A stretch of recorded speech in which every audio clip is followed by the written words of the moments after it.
Buttery stuffed mussels always remind me of family holidays by the seaside. They're super delicious, a crunchy topping and lots of garlicky parsley butter in the centre. Now, usually when I'm making mussel dishes, you would serve it in a broth, but this is slightly different. I'm going to open up the mussels and then stuff it with the garlic butter and some crumbs. We do need to remove them from the shell, so we're going to briefly cook them in the pan with some white wine. So in with the mussels, a hot pan, nice sizzle, and some white wine for some flavour. Okay, lid goes on, and they're going to take about 1 minute, or when they just start to open, that's the key sign that we want to take them out of the pan. We just don't want them to overcook because we are going to cook them a second time in the oven. Now, while they're steaming away, we can get on to our butter, which is just very simple. Good quality butter and some parsley and garlic. We'll start with the garlic. I'm going to bruise the garlic in a mortar and pestle, so a pinch of salt in there. And we'll just break that down until it's a puree. Once it starts to get quite sticky like that, we can add our parsley, a few sprigs of parsley. That's about enough. I don't want the stalks in this, I just want the parsley leaves, so just pick the leaves off. And before we start to crush this parsley, just give it a rough chop. Okay, into the mortar and pestle, and again, use your mussels here to really bruise it so we're extracting as much parsley flavour as possible. Oh, that smells so good. Now we're going to place that into a bowl. Just scrape down all of that goodness there. And then gather that. You should have about a tablespoon all up. Okay, now for our butter. I'm using a salted butter. Use a good quality butter. Mine is Australian and certified organic. And look how soft it is. I have removed it from the fridge a couple of hours ago. You want this to be soft so you can really whip it in with the garlic and parsley. So another spoon, and I'm going to scoop that gorgeous butter into the bowl.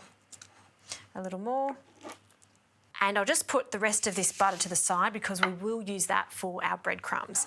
Now we'll give this a mix and really incorporate all of that parsley and garlic into the butter. All right, one last ingredient I want to add to this, just to give it a little bit of zing, is some hot sauce. So you could use Tabasco or a fermented hot sauce like I am, and just just a small amount of that makes a difference.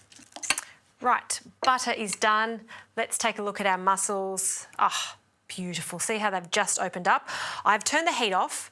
Allow that to cool slightly because they are piping hot, and then I can start removing the meat from the shells. While they're cooling down, let's get on to a very simple crumb. So that butter that I was reserving, I'll add a good knob of butter to the pan, and as that starts to melt away, just on a medium heat, I'll add some fresh breadcrumbs. Fresh breadcrumbs for this. This is 3-4 day old bread, sourdough, and I've just popped that into a food processor to blend up. So we'll add that now. And we'll just toss the pan. Just coat all of those breadcrumbs in the butter, and we're going to continually toss and keep an eye on that until it's golden and toasted brown. Back to our mussels. We want to take the top shell off. We want to leave the mussel meat on one side and then pop that onto a tray. And this is what's going to go into the oven. So we can discard that one, and we'll continue the process of taking the top off and leaving the meat on one side.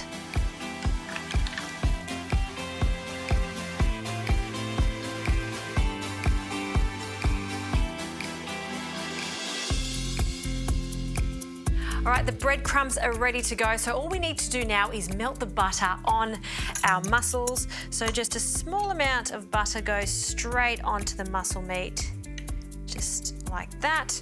They go into the hot oven for about 1 to 2 minutes, or until that lovely butter melts into the mussels.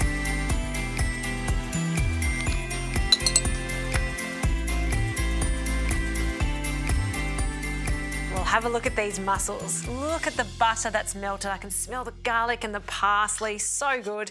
And you may be wondering why I've actually cooked the breadcrumbs separately. Well, if I added the breadcrumbs onto the mussels and then baked them in the oven, the mussels would overcook. So I prefer the safest route, which is cooking them separately and then adding them to the top.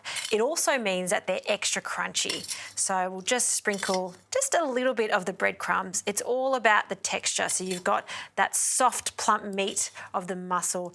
You've got the velvety butter there that's just melted away, and then the crunch of the breadcrumbs. That should be enough for my plate. I've just dressed a platter with some parsley and some lemon, which you really want to squeeze over just before serving it. And I'm just trying to keep them upright so all of that butter stays in the mussel shell. And this with a glass of white wine or a cold beer by the seaside, or if you close your eyes, you can just be transported to the seaside, is an absolute treat, particularly in summer. I really want to have a taste of one of these.